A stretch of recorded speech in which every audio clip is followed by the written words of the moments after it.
Hello friend, तो स्वागत है मेरे यूट्यूब चैनल में। और आज का जो टॉपिक है ये है इकाइनोडर्मिटा नॉन कॉर्डेट्स का लास्ट पार्ट या टॉपिक बोल सकते हैं इसको।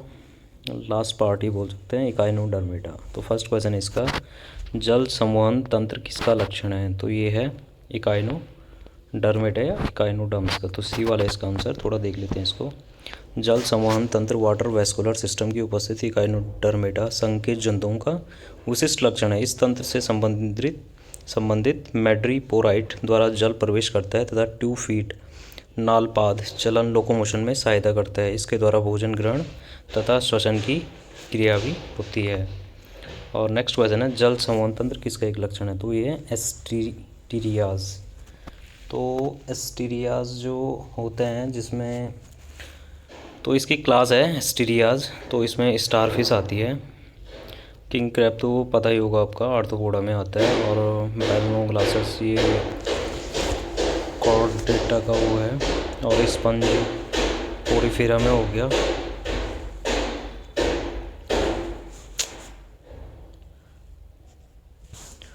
और थोड़ा देख लेते हैं इसको। एस्टीरियाज या तारामीनी स्टारफिश संघ इकाइनोडर्मिटा का अपृष्ठवंशी प्राणी है जो केवल समुद्री जल में पाया जाता है। इनमें गमन के लिए नालपाद ट्यूब फीट से संबंधित एक जल संवहन तंत्र पाया जाता है, वाटर वैस्कुलर सिस्टम, जिसमें मैड्रीपोराइट से होकर समुद्री जल बहता है। तो नेक्स्ट है, मैड्रीपोराइट संबंधित है। तो ये है स्टारफिश से, water vascular system of starfish या तारामीन में जल संवहन तंत्र। और थोड़ा देख लेते हैं इसको। संघ इकाइनोडर्मिटा के जंतुओं में जल संवहन तंत्र वाटर वैस्कुलर सिस्टम की उपस्थिति इनका एक अद्वितीय लक्षण है, यूनिक कैरेक्टर होता है। तारामीन इसी संघ का एक जंतु है। तो तारामीन मतलब स्टारफिश, इसमें 5 भुजाएं होती हैं। इसके पश्च सतह और डॉर्सल सरफेस पर केंद्र से थोड़ा किनारे प्लेट नुमा संरचना होती है जिसे मैट्रीपोराइट कहते हैं। इसके महीन छिद्र जल संवहन तंत्र में खुलते हैं। तो नेक्स्ट है, निम्न में कौन सिलेंड्रेटा संघ में नहीं है? तो ये होगा सी कुकुम्बर। तो ये होता है इकाइनोडर्मेट। सी पेन भी उसी में आता है। सी पेन, सी फीदर हो गया, सी फैन भी सिलेंड्रेटा में आता है। समुद्री कुकुम्बर है सी कुकुम्बर, ये होलोथुरियडी है इसकी क्लास, तो उसमें आता है, जिसका वैज्ञानिक नाम होलोथुरिया है। विकल्प में दिए गए अन्य जंतु सिलेंड्रेटा में सम्मिलित। तो नेक्स्ट है, कौन इकाइनोडर्मिटा संघ का प्राणी है? तो ये है सी कुकुम्बर। और नेक्स्ट है, संघ इकाइनोडर्मिटा का लक्षण है जल संवहन तंत्र, हीमल तंत्र। तो दोनों होंगे इसमें। थोड़ा देख लेते हैं इसको। इकाइनोडर्मिटा संघ के जंतुओं में जल संवहन तंत्र, हीमल तंत्र तथा पेरिहीमल तंत्र विशिष्ट लक्षण होते हैं। इन जंतुओं का निर्माण इनकी वास्तविक सीलोम गुहा से होता है। हीमल तथा पेरिहीमल तंत्र रुधिर परिसंचरण का कार्य करते हैं तथा जल संवहन तंत्र चलन भोजन को पकड़ने तथा श्वसन में सहायता करते हैं। तो नेक्स्ट है, हीमोसिलोमिक तंत्र किसके सदस्यों में पाया जाता है? तो ये पाया जाता है इकाइनोडर्मिटा, सी वाला इसका आंसर। तो देख लेते हैं थोड़ा। इकाइनोडर्मिटा संघ के जंतु में रुधिर संवहन तंत्र, ब्लड वैस्कुलर सिस्टम, हीमल तंत्र और पेरिहीमल तंत्र पाया जाता है। यह खुले प्रकार का होता है, ओपन टाइप, तथा यह सीलोम से उत्पन्न होता है। संघ आर्थ्रोपोडा तथा मोलस्का में खुला तंत्र होता है जिसे हीमोसील कहते हैं। तो नेक्स्ट है, एक जंतु जिसमें अरीय सममिति, अरीय मतलब रेडियल सिमेट्री दिखाता है पर इसका लार्वा द्विपार्श्व सममिति प्रदर्शित करता है। तो ये करता है एस्टीरियस, या जिसमें आपका स्टारफिश आता है। थोड़ा देख लेते हैं। इकाइनोडर्मिटा संघ के जंतु में लार्वा अवस्था में द्विपार्श्व सममिति, जो लार्वा स्टेज होती है, लार्वल स्टेज, तो उसमें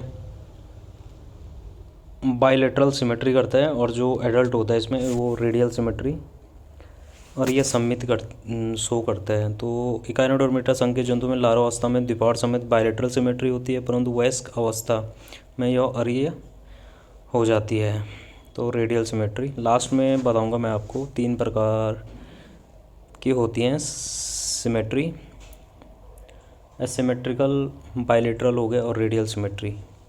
तो बता दूंगा किस किस में क्या क्या होती हैं ये। तो थोड़ा इनको देख लेते हैं क्वेश्चन। वर्ग बाइवाल्विया को भी कहा जाता है, तो इसको कहा जाता है पैलीसिफोडा। कल जो मोलस्का आया था उसी की क्लास है बाइवाल्विया, जो मोती का उत्पादन या निर्माण करते हैं जो जंतु, तो उनको बाइवाल्विया क्लास में आते हैं वो। तो पर्ल ऑयस्टर उसी में आता है जो मोती का निर्माण करता है। वर्ग बाइवाल्विया को पैलीसिपोडा या लैमेलिब्रैंकिएटा भी कहते हैं। इनमें कवच 2 भागों से बना होता है। इसके अंतर्गत यूनियो पिंकिटेडा इत्यादि आते हैं। जो सबसे अच्छे प्रकार का मोती है वो पिंकिटेडा वुल्गेरिस से प्राप्त किया जाता है। और नेक्स्ट है इकाइनोकोकस ग्रैन्युलोसस का प्राथमिक पोषक है, तो ये है कुत्ता। और बी वाला इसका आंसर, सितारा मछली के शरीर का आकार तारा जैसे होता है। इसके शरीर में डिस्क और 5 भुजाएं होती हैं जो कड़े प्लेट से ढकी रहती हैं। इनके ऊपरी सतह पर कांटेदार रचनाएं होती हैं। इनके मध्य त्वचीय ब्रैंकी या पेपुली उपस्थित होते हैं जो श्वसन एवं उत्सर्जन का कार्य करते हैं। तो नेक्स्ट है एफिमार्फोसिस का तात्पर्य है, तो ये किसी खोए हुए भाग का पुनः बन जाना। तो रिजर्नेशन ऑफ लॉस्ट पार्ट, तो इसमें ऑटोटॉमी करके एक प्रक्रिया भी होती है। जब ऑटोटॉमी में होता क्या है कि जब पुराने बॉडी ऑर्गन को हटाने पर उस स्थान पर वही बॉडी पार्ट दोबारा नया बन जाता है, तो उसको ऑटोटॉमी कहते हैं। और इसको जैसे पावर ऑफ रिजनरेशन है, तो ये स्टार फिश में पाई जाती है। थोड़ा देख लेते हैं। शरीर के किसी कटे हुए भाग का फिर से पुनः बन जाना एपिमॉर्फोसिस कहते हैं, जैसे तारामीन। जबकि किसी एक कटे हुए भाग से पूरे जीव का बन जाना मार्फोलैक्सिस कहते हैं, जैसे अमीबा हाइड्रा। तो नेक्स्ट है तारा मछली के अंडे होते हैं, तो ये होते हैं होमोलेसिथल। तो देख लेते हैं थोड़ा। तारा मछली के अंडे होमोलेसिथल होते हैं, जिसमें पीत पूरे अंडे में समान रूप से वितरित होता है। यद्यपि इसमें पीत याक यॉल्क या याक की मात्रा कम ही होती है। विकल्प में होमोलेसिथल होने पर उपयुक्त उत्तर ए सही होगा। तो नेक्स्ट है इकाइनोडर्मेटा में एम्बुलैक्रल तंत्र का प्रमुख कार्य, तो ये है गति से, मूवमेंट से। तो एम्बुलैक्रल तंत्र इकाइनोडर्मेटा संघ के जंतुओं का विशिष्ट लक्षण है। इसमें 2 फीट चलनपाद नामक संरचना होती है, जिसका प्रमुख कार्य चलन में सहायता करना है। इसके अतिरिक्त यह श्वसन तथा भोजन के शिकार में भी सहायता करता है। तो नेक्स्ट है टाइडमैन्स बॉडीज तारामीन के एम्बुलैक्रल सिस्टम के विशेष भागों में से एक है तथा किसके निकट साहचर्य में स्थित रहती है, तो ये वलय नाल या रिंग कैनाल। तो टाइडमैन्स बॉडीज़ को सामान्यतः रेसिमोज ग्रंथि भी कहते हैं। पीले रंग की छोटी थैलीनुमा संरचनाएं हैं जो कि अंदर की तरफ वलय नाल में खुलती हैं। स्टोन नाल जहाँ पर रिंग कैनाल में खुलती हैं, वहाँ पर एक टाइडमैन्स बॉडीज होती हैं। तो नेक्स्ट है एस्टीरियस तारा मछली, जो इकाइनोडर्मेटा की क्लास है एस्टीरियस, तो तारा मछली उसी में आती है। तो और इसका जो लार्वा होता है उसे बिपिनेरिया बाइपिनेरिया लार्वा कहते हैं। और थोड़ा देख लेते हैं इसको। तो इसका आंसर होगा सी वाला, मैड्रिपोराइड तथा रिंग कैनाल को। स्टारफिश की जल संवहन प्रणाली हाइड्रोलिक सिद्धांत पर कार्य करती है। इस प्रणाली के माध्यम से स्टारफिश की गति, भोजन ग्रहण, श्वसन एवं उत्सर्जन की क्रिया संचालित होती है। स्टारफिश के जल संवहन प्रणाली में मैड्रिपोराइड एवं stone canal, ring canal, radial canal, lateral canal, Polian vesicle, Tiedemann's bodies आदि सम्मिलित होती हैं। स्टोन कैनल मैड्रिपोराइड तथा रिंग कैनाल को जोड़ती है। मैड्रिपोराइड से जल का प्रवेश होता है, इसके बाद स्टोन कैनल द्वारा रिंग कैनाल में आता है। तो नेक्स्ट है निम्न में से कौन सा इकाइनोडर्मेटा की लार्वा अवस्था है। ये है डालियोलेरिया। और टॉर्नेरिया बेलनोग्लॉसस का होता है। ट्रोकोफोर बताया था मैंने आपको, ये शायद एनिलिडामा में होता है ट्रोकोफोर लार्वा अवस्था नेरिस की। और प्रोटोजुइया ये नॉइपेलिस, ये क्रस्टेशियंस प्रॉन्स बोलते हैं जिसको, उनमें होता है ये। तो थोड़ा देख लेते हैं। इकाइनोडर्मेटा संघ के जंतुओं में सीलिया युक्त तथा द्विसम्मित लार्वावस्था पाई जाती है। संघ इकाइनोडर्मेटा के विभिन्न वर्गों में पाए जाने वाले विभिन्न प्रकार के लार्वा निम्नलिखित हैं। ये काफ़ी इंपॉर्टेंट लार्वा हैं। बाइपिनेरिया, या अभी बताया था मैंने आपको, या ब्रैंकियोलेरिया, प्लूटस डॉलियूलेरिया, ओफियोप्लूटस, इकाइनोप्लूटस, ऑरिकुलेरिया। तो नेक्स्ट है मीजोडर्मी कैल्शियम युक्त अंतोकंकाल पाए जाते हैं, तो ये पाए जाते हैं सैंड डॉलर। पोरीफेरा संघ के सदस्यों में कैल्शियम युक्त अंतःकंकाल होते हैं जिन्हें स्पाइक्यूल्स कहते हैं, किंतु ये द्विस्तरीय डिप्लोब्लास्टिक होते हैं तथा इनका शरीर संगठन उत्तकीय स्तर का होता है। इकाइनोडर्मेटा संघ के सदस्य त्रिस्तरीय ट्रिप्लोब्लास्टिक एक्टोडर्म, मीजो और एंडोडर्म से बना होता है इनका जो शरीर होता है, तथा इनके शरीर संगठन अंगीय स्तर ऑर्गन लेवल का होता है। और जो स्लेंट्रेटा होता है तो इसका टिश्यू लेवल का होता है। और इनमें मेसोडर्मिक कैल्शियम युक्त अंतःकंकाल पाए जाते हैं, उदाहरणार्थ रेत डॉलर या सैंड डॉलर आदि। तो नेक्स्ट है इकाइनोडर्म के प्लूटस लार्वा का लक्षण है, तो इनमें से कोई नहीं है। और प्लूटस लार्वा जो कि कुछ इकाइनोडर्म में पाया जाता है, इसमें उपयुक्त में से कोई भी लक्षण नहीं है। तो नेक्स्ट है निम्न में से कौन स्टारफिश की लार्वा अवस्था नहीं है? तो ये वाला नहीं होगा, इसमें प्लेनुला लार्वा होता है जो, तो ये स्लेंट्रेटा के जंतु होता है ओवेलिया, जिसे सी एनिमोन भी कहते हैं, तो उसका लार्वा होता है प्लेनुला। और बाकी ये बाइपिनेरिया, डाइप्लूरूला, ब्रैंक्यूलेरिया, ये सब स्टारफिश की लार्वा अवस्थाएँ हैं, लार्वल स्टेज हैं ये। थोड़ा देख लेते हैं इसको। प्लेनुला लार्वा अवस्था मुख्यतः निडेरिया संघ के प्राणियों में पाई जाती है। निडेरिया बोलो या स्लेंट्रेटा एक ही बात है। प्रश्नगत अन्य लार्वा अवस्था स्टारफिश इकाइनोडर्मेटा में पाई जाती है। तो इसकी इकाइनोडर्मेटा की 4 क्लासें होती हैं: एस्टीरिडिया, होलोथुरिडी, इकाइनोडिया, ओफ्यूरिडिया। तो स्टारफिश आता है एस्टीरिडिया में, और होलोथुरिया आता है होलोथुरिडिया में, और इकाइनोडिया में इकाइनोप्लेटस, जिसे सी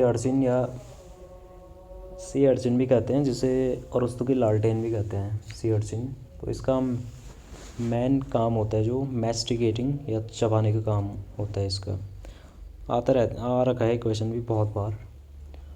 और एक ब्रिटल स्टार होते हैं जिसे जो क्लास आती है ओफ्यूरिडिया में, ओफ्यूप्लेटस भी कहते हैं इसको। तो इसमें कुछ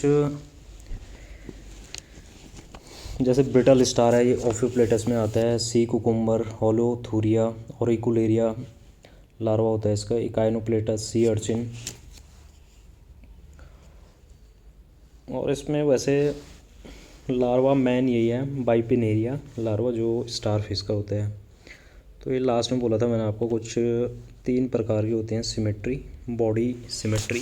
थोड़ा देख लेते हैं इसको। और फर्स्ट है इसका सिमेट्री जो पाई जाती है पोरीफेरा में, जब कभी सेंटर एक्सिस केंद्रीय अक्ष से गुजरने वाली रेखा स्पंज जीवों को 2 बराबर भागों में विभाजित न कर सके। जो सेंटर एक्सिस, जब केंद्रीय अक्ष से रेखा गुजरती है, वो जब स्पंज जीवों को 2 बराबर भागों में विभाजित न कर सके, तो इसे कहते हैं एसिमेट्री।